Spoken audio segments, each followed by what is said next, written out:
A set of tip sheets have been developed to support assessment practices in Wisconsin's Birth to Three program.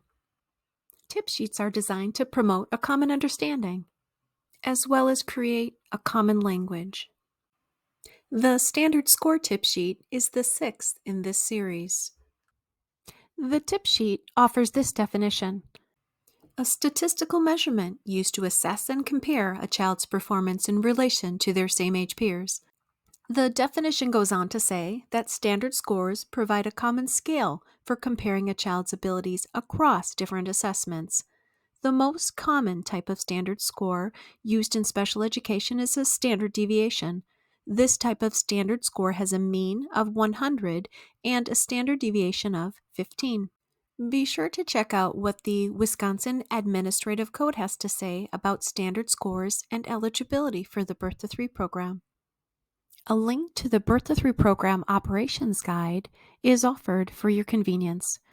We'd encourage you to see what it says about the use of standard scores when determining eligibility for the Birth to Three program. The backside begins with some important things you should know when using standard scores to determine eligibility for Wisconsin's Birth to Three program. For example, in order to determine eligibility for the Birth to Three program, multiple procedures and sources of information must be used.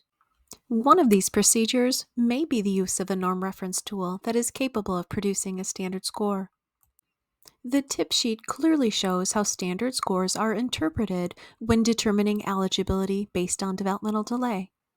Program benefits are provided for your review, as well as several considerations for using standard scores in determining eligibility for Part C early intervention. For example, scoring and interpretation. Are team members trained in scoring and interpreting results for the selected evaluation tool or tools?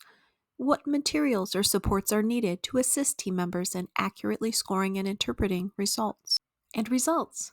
How will the results be used specifically to determine eligibility?